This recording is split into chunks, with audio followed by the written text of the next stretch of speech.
Y bueno, sí que la última que vamos a comentar, porque también este principio es de los años 80, es que se hizo la adaptación de Nunca, digas nunca jamás. La película, la versión no oficial. Aquí no hubiera tenido que pedir permiso, pero el caso es que, bueno, como en D'Artagnan y en estas revistas hacían de todo tipo de películas, pues bueno, en este caso cogieron también la de Nunca digas nunca jamás. Y es la única adaptación en la cual se hizo en dos partes. Es decir, tenemos, esta sería la, perdón, esta sería lo que corresponde a la portada de la primera parte y esta la portada de la segunda parte. Entonces, en la primera no aparece, no aparece James Bond, y en la segunda pues sí que lo pusieron. Y curiosamente fue en dos revistas con título diferente. Esta es D'Artagnan Color, el número 38, y esta, Todo Color D'Artagnan. Es una cosa así. Y bueno, pues en este caso tenemos traído la portada con un dibujo hecho expresamente para la revista, con un parecido bastante notable a Sean Connery, tal y como aparece en la película.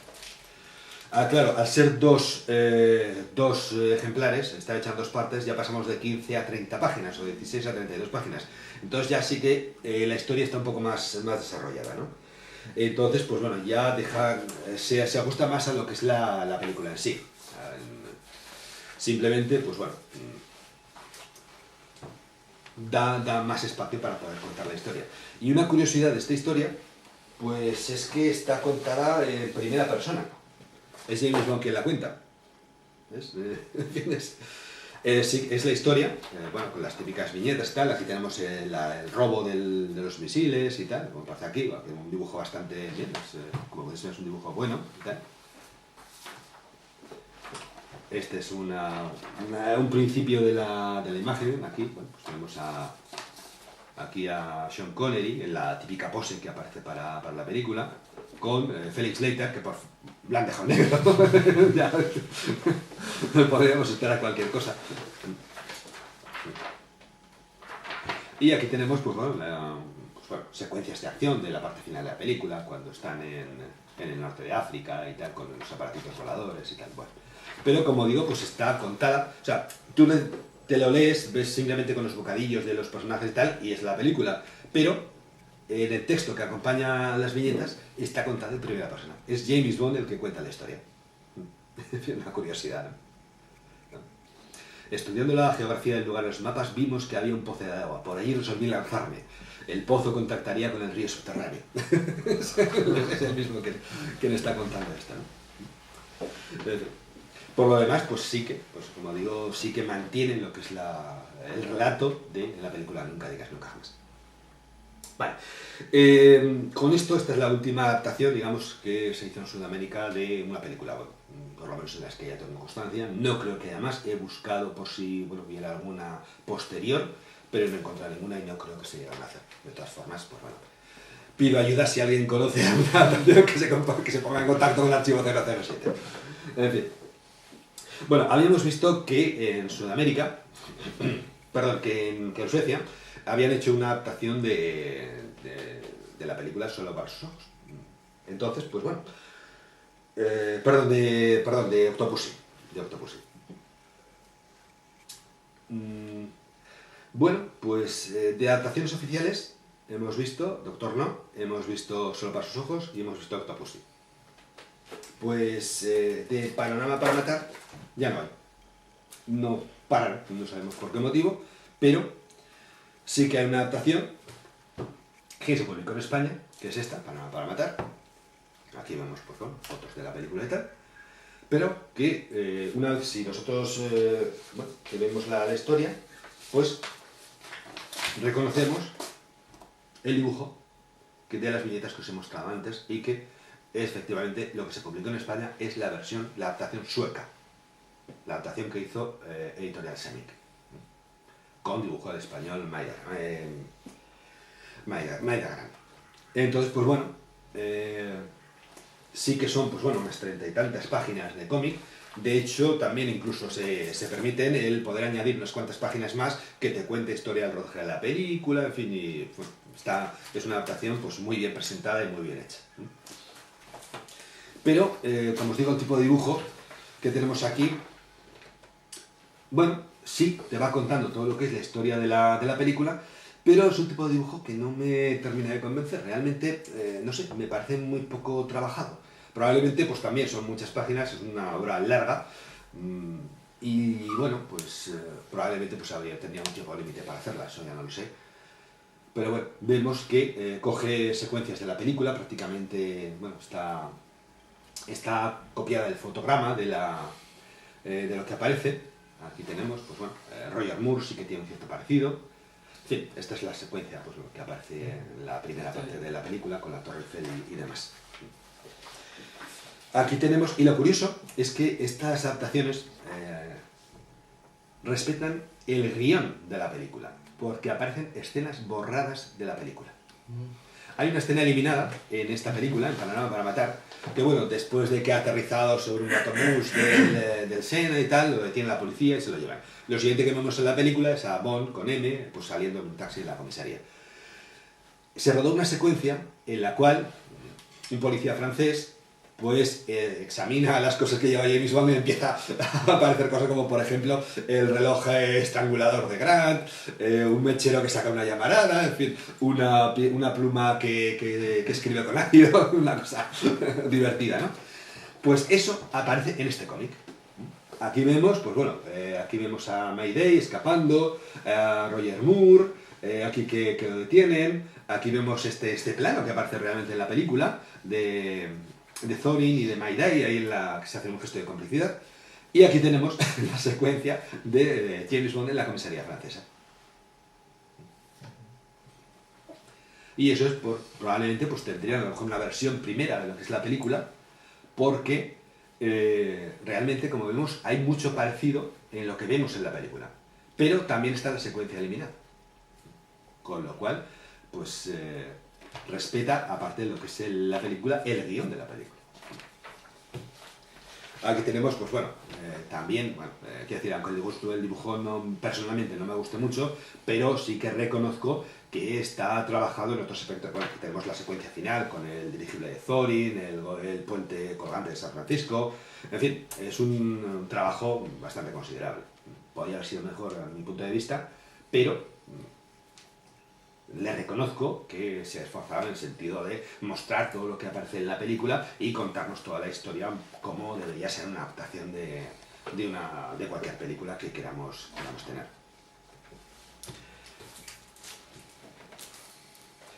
Bueno, se termina la era de Roger Moore y pasamos a Timothy Dalton. Entonces lo que tenemos ahora son otra adaptación de Sebik. En este caso, es la tercera y última que se hizo en Suecia. Y esta, bueno, creo que se ha publicado en algún otro país aparte de Suecia. En español no se llegó a publicar. Y yo lo que he conseguido es esta versión noruega, publicada en Noruega, cuya portada no tiene nada que ver con James Bond. Pero bueno, este es el título que tuvo en ese país, y Skudlingen, que traducido quiere decir en la línea de tiro.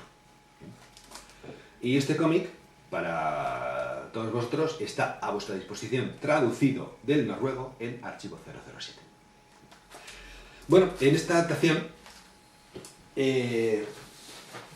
sí que cuenta todo lo que es la película, pero así como en la adaptación anterior veíamos el parecido de Roger Moore con el dibujo y de los otros personajes también con el dibujo, aquí nadie se parece a nadie.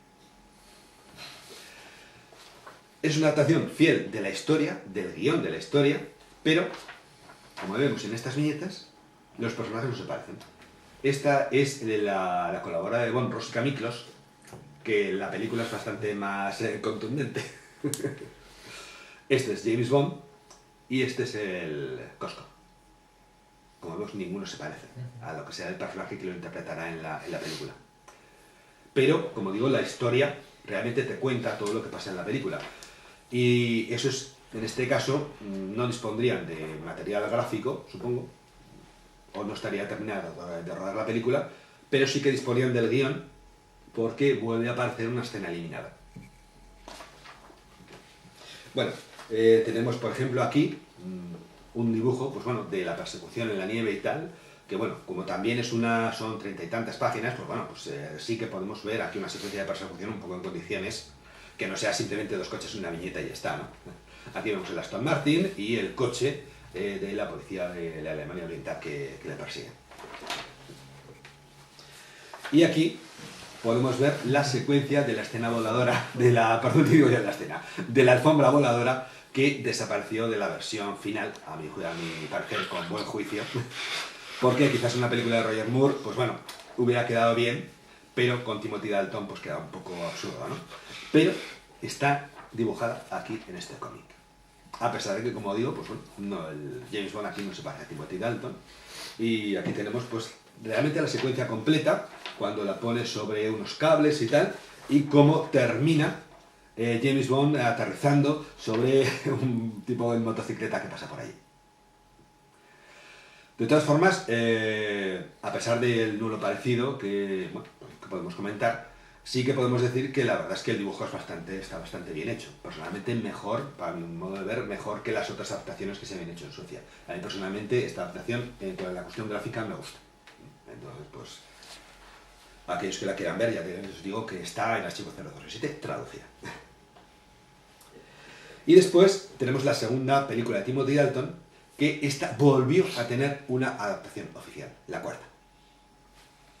Y en este caso tenemos aquí la versión en inglés de License to Kill, con portada, con una imagen de Timothy Dalton y bueno, pues dibujos de aquí con el logo 007 y demás.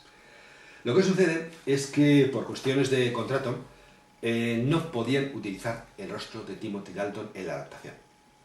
Entonces, vemos que los personajes, vamos a ver que los personajes que aparecen en esta adaptación sí que tienen un parecido con los actores, salvo Timothy Dalton.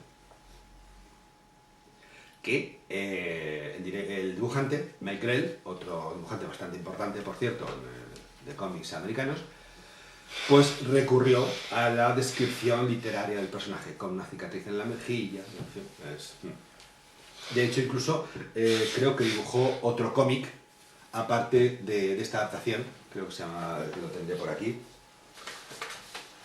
Sí, dibujó otro cómic de Bond que se llama Permission to Die, Permiso para morir. Una adaptación con esto.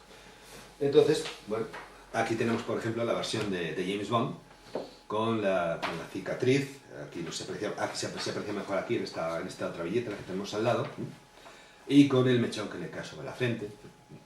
Es una descripción, pues bueno, adecuada a lo que es realmente la descripción literaria del personaje.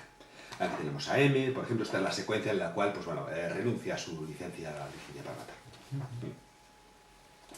Lo que sucede es que tampoco me termina de gustar. No sé, la veo el dibujo como poco terminado. No sé, no sé. Esperaba, no sé, algo más.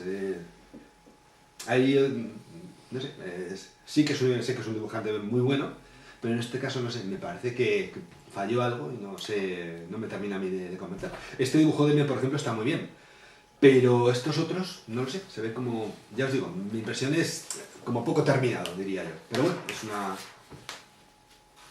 es una adaptación que sí que cubre todo lo que es la película y que, bueno, la única pega que le pondría en cuanto a la trama es que el final se resuelve un poco rápidamente, es algo que nota también en otras adaptaciones, y es que parece como si el dibujante pues quisiera mostrar mucho al principio y al final se diera cuenta de que no tiene espacio suficiente y tiene que abreviar. Es algo que creo que pasa con esta adaptación de Licencia para matar. Entonces, pues bueno, por otra parte está muy bien, quiero decir, tiene las secuencias de acción, están bien hechas, salvo ese tema del dibujo de los personajes que no... Y eso que, en cuestión de color, por ejemplo, es una de las mejores adaptaciones que hay en cuanto a color. Se ve con una gradación en los rostros de los personajes. Eso está muy conseguido. Pero, de todas formas, todo es cuestión de gustos. Supongo que a alguno le encantará esta adaptación. Y ya vamos a terminar con la última adaptación que se ha hecho de una película Bond hasta la fecha. Bueno, termina las dos películas de Timothy Dalton. Y pasamos a la primera película de Roger Moore, que es GoldenEye. Digo, he dicho Roger Moore, he dicho de Pierce Brosnan, que es GoldenEye. GoldenEye se iba a hacer una adaptación pues en condiciones, con un suficiente número de páginas para poder contar bien la historia. De hecho, se iba a publicar en 3 cuadernillos, en 3 con formato comic book, cada una, pues bueno, contando, pues dividida con la historia en 3 partes. Aquí tenemos lo que es la portada, con el rostro de Pierce Brosnan y con un misil ahí que se supone que es el que lanza el GoldenEye al espacio. Vemos el Aston Martin y el Ferrari, en fin, es una portada chula, está muy bien hecha, ¿no? Así que bueno, pues incluso, bueno, este es el primer número y luego se hizo para una convención especial de cómics que se hizo en blanco y negro, pero bueno, la adaptación es en color. Y de hecho, pues tiene detallitos como por ejemplo, pues empezar con el Gun Barrel. Antes del Gun Barrel, y luego ya, pues bueno, te empieza Arcángel tal, y empieza ya con lo que es el teaser de la película, ¿no? Pero bueno, estos son detalles que se agradecen a los fanáticos de Bond. Y bueno, pues curiosamente, pues ahí, bueno, está bien, es una adaptación que me gusta, es también así tipo, bueno, no es de Marvel, porque es Top Comics quien hizo en este caso la adaptación, pero bueno, si vemos los dibujos, pues nos recuerda bastante el estilo Marvel, la verdad, o sea, muy espectacular, con posiciones así de mucho movimiento y bueno, de todas formas podéis ver que está muy bien hecha, esta es la secuencia del teaser, y tal, con la pelea y demás, ¿no? Ahí con Bond disparando. Tenemos textos que nos explican y que nos aumentan la tensión y demás, ¿no? Es una adaptación que está muy bien, a pesar de que el parecido con Pierce Brosnan pues no es excesivo, ¿no? En fin, realmente no es. Tenemos aquí la secuencia en la cual pues matan al militar canadiense y tal, con Xenia, que tampoco se ve mucho, y no debería verse porque son cómics que van dirigidos en este caso a la juventud, y eso fue la desgracia que le pasó a este cómic. En fin. Bueno, vemos también que hay secuencias, aquí tenemos por ejemplo la secuencia del robo del helicóptero tal, que tiene viñetas que son muy parecidas a lo que se ve en la pantalla. Probablemente lo que dispusieran fuera de los storyboards. Que, bueno, pues, ya sabéis, son los dibujos previos que se hacen y luego procuran conseguir que lo que aparece en la pantalla sea muy parecido a lo que han dibujado. Entonces, eso es algo que se aprecia mucho en este cómic y probablemente dispusieran, no es exactamente igual, así que probablemente no dispusieran de la película, sino de los storyboards.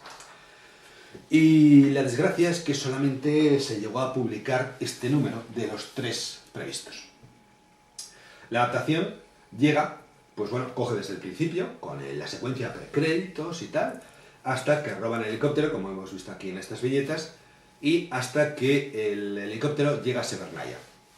Vemos la presentación de Natalia, aparece Boris Grishenko, que sale a fumar el cigarrillo fuera de la estación, y ahí pues bueno, termina el primer cuadernillo, que se supone que iba a continuar en los 2 siguientes, que no aparecieron jamás. ¿Y por qué? Pues por un motivo de censura. Porque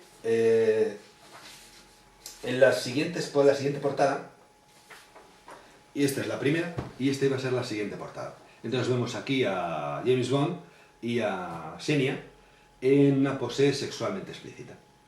Entonces hubo conflictos por mostrar vamos a mostrar mejor aquí se puede apreciar mucho mejor lo que sería la portada, el dibujo de la portada mejor dicho, y esto es como hubiera quedado para el número 2.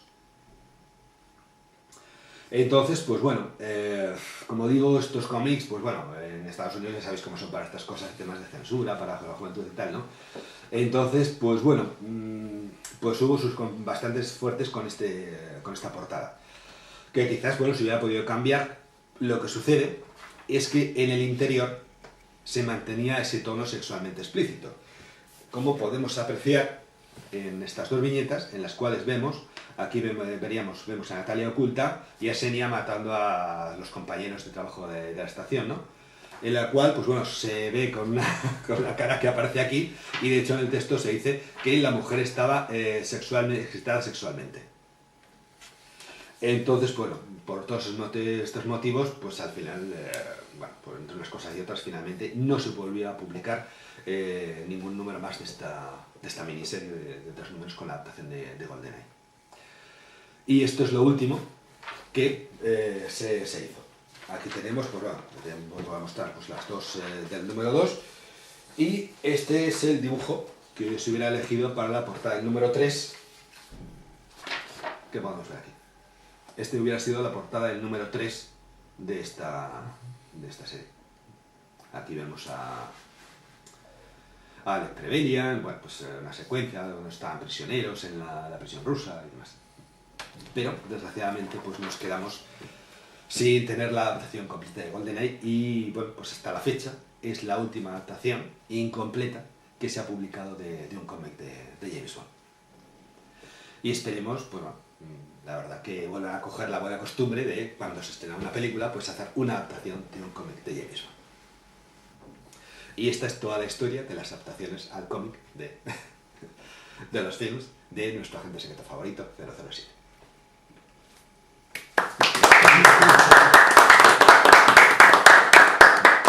Si queréis hacerme alguna pregunta o tenéis alguna curiosidad sobre los cómics, pues si se os ocurre algo. Todo lo que has comentado hay un par de detalles que me han llamado la atención. Sí. Uno lo puedo sacar aquí, Sí, perfectamente. Volver a encontrarlo. En el gun barrel de esta secuencia va al revés. Va al revés y claro, yo entiendo que será por un tema de orden de las De viñetas, lectura, evidentemente. de lectura. Sí, sí. Se leen de izquierda a derecha, entonces... Mientras que en las películas él efectivamente sale de Y derecha a encima izquierda. tiene la pose de Roger Moore. Segunda. La pose de Roger Sí, Moore. Porque está la de GoldenEye, que se supone que sería el de El Timothy barrel de Brosnan. Pero Bueno, es que además ya había habido 2 películas con Timothy Dalton. Pero bueno, dispara como Roger Moore. sí, pero los americanos yo pienso que Roger Moore es el que lo tienen más identificado como James Bond. Sí, esa pose se ha He repetido visto, mucho. por ejemplo, hay una película que se llama Looney Tunes de nuevo en acción, es una película de dibujos animados y tal, es una parodia de una película de 007 y han elegido para parodiarlo varias secuencias de películas de Roger Moore. Y eso que es una película de principios del año 2000 o... Sí, bueno, relativamente, ¿no? Ya tiene unos cuantos años. Pero que en vez de parodiar a Brosnan, parodian a Roger Moore. Y pienso que es el que allí tiene más identificado como 007. Y en esto es, bueno, has hablado de adaptaciones de películas, ¿no? Sí. Y las que no son adaptaciones, ¿cuáles son las últimas que se han hecho? ¿Las de los 80, esas de...? ¿Te refieres a cómics? A Que son historias nuevas. Sí, sí, también, terminan más o menos por la misma época. Sí. Las últimas que yo conozco son también de Top Comics y sí, son más o menos de esta época que son, pues vamos a ver, es en 1989 License to Kill y 1996 es la de GoldenEye. Entonces, pues más o menos por esa época ahí se publica una serie de cómics que a partir de ella también han desaparecido. Parece que se han dedicado más a hacer videojuegos y demás. Pero cómics, la verdad es que no hay. Tienes razón en eso, que han desaparecido. Sí que hay unas cuantas, algunos realmente buenos y tal. Es una pena que, por ejemplo, en novelas, Sí. y aquí no sé cuántas novelas Sí. con historias nuevas, también hay alguna adaptación de película, pero hay historias nuevas, pero en cómics a mí siempre me da rabia que no haya historias nuevas. ¿No? Sí, hubo una época que poquiteras, sí que salieron, hubo una época en los años 80, 90 que sí que salieron, pero ya desaparecieron. No, desapareció. Además con estilos bastante diferentes, había algunos incluso un tanto experimentales, con un Bond tipo casi Schwarzenegger, muy musculoso y demás, y otros más fieles a lo que es James Bond, ¿no? Incluso algunos avanzaban lo que podía ser la era Craig, así como más introspectivo, más de cosas de culpas del pasado, tal. Estaban bien hechos, pero bueno, pues no han concedido permiso para hacer más. Es una pena, sí, que no se aproveche este tipo de formato, ¿no? Sí, yo lo que pienso también que tiene que ver un poco con el estilo de vida de James Bond. Entonces, pues bueno, Es muy... ya os digo que, por ejemplo, pues en las adaptaciones el sexo muchas veces desaparece completamente. Sí que, bueno, pues conforme van pasando los años sí que se va apareciendo un poquito. Y la violencia pues tiende a producirse con eso que se llama de la excusa de que el villano saca la pistola para que el héroe pueda matarle, ¿no? Bueno, en Roger Moore menos, ¿no? Pero cuando realmente pues James Bond es un asesino profesional que puede matar pues, bueno, a una persona desarmada como parecía el Doctor No. Siempre y cuando considere que hay motivo para hacerlo, claro. Otro detalle que me llamó la atención, cuando sacaste los cómics de George Lazenby, decías que no tenían no tenían mucho parecido con el actor en ese momento. Sin embargo, luego cuando nos has mostrado los de Vive y Deja Morir, Sí, los de Roger sí he Moore. notado mucho parecido con Roger Moore. Porque Roger Moore era muy conocido antes de ser James Bond, era El Santo. El Santo fue una serie que tuvo un éxito internacional. O sea, era un ídolo ya. Al servicio secreto, digamos que se apoyan en el personaje de James Bond y en el otro, pues. Como hicieron en la promoción real de la película, que bueno, te decían James Bond vuelve. Efectivamente. Y en eventos se apoyaron no en James Bond, sino se apoyaron en el Santo. El Santo, en Roger Moore. De hecho, y claro, Roger Moore todo el mundo lo conocía porque había sido el Santo. Entonces, pues claro, o sea, podían dibujarlo perfectamente, sabían cómo era. Sí, de hecho le comentaba el propio Roger Moore que dije, joder, cuando me ficharon como James Bond me seguían llamando el Santo. Santo, sí, sí. Y cuando estaba rodando me decían que no giraba, que no movía las cejas igual que el Santo, que lo evitara. Estaba más pendiente de eso. De todas formas, como podéis ver, o sea, hay un montón de cómics, muchos de los cuales los podéis localizar en el archivo 007, y bueno, pues muchos de ellos editados en español directamente. Con calidad variable, unos mejores, otros peores, pero bueno, hay muchas de la primera, bueno, todos los de Sean Connery están, incluido Nunca digas nunca jamás, está la de George Lazenby, están las de Roger Moore, todas, en una versión o en otra, y de Brosnan, pues bueno, solamente está, ya ahí se cortó el tema. En fin, si no queréis hacer ninguna pregunta más, pues ya nos despedimos de vosotros hasta una próxima charla que procuraremos buscar algún tema que os interese.